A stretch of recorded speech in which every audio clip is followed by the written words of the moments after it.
Masayang pinanood ni Soring Legaspi ang kanyang mag-ina na sina Carmina Villaruel at Cassie Legaspi na magkasama sa hindi alam ang dahilan. Tawang-tawa si Cassie sa kanyang mami habang nagsiselfie.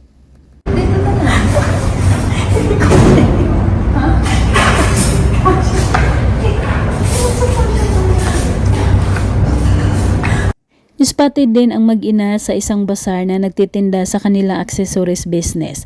Parehong nakasuot ng puting t-shirt ang dalawa, kahit napakasimple lang ang kanilang kasuotan ay napakaganda pa rin nila.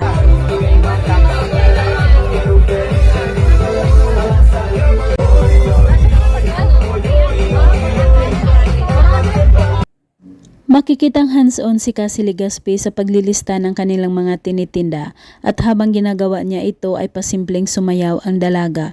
Napaka good vibes lang at walang kapaguran.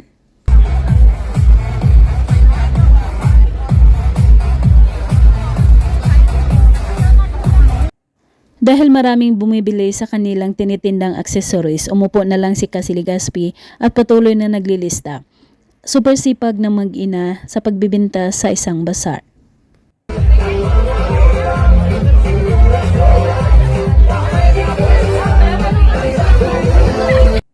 Hindi mo makikitaan ng pagod ang mukha ni Cassie Legaspi dahil napaka-energetic pa rin itong nakipaghalubilo sa mga taong pumunta sa kanilang area at nakipagkulitan. Oo nga, nakitang mami-mami ako. Oh my God! Nakabalo kasi dati.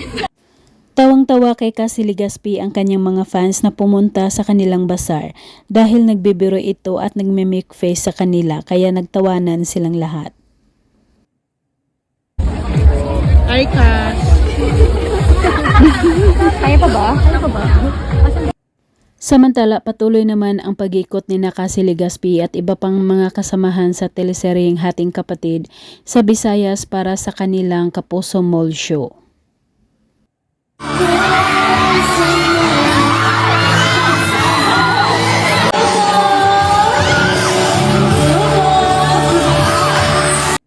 Super daming tao ang pumunta, makita lang sila. Hiyawan ang mga tao nang bumaba si Cassie Legaspi sa audience area. Lahat ay gusto siyang malapitan at mahawakan pero todo bantay ang kanyang mga security guard.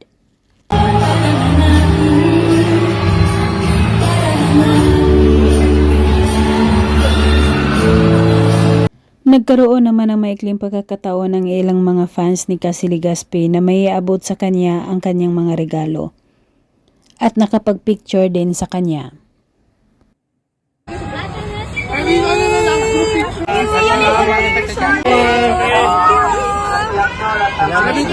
Sige po, bye-bye!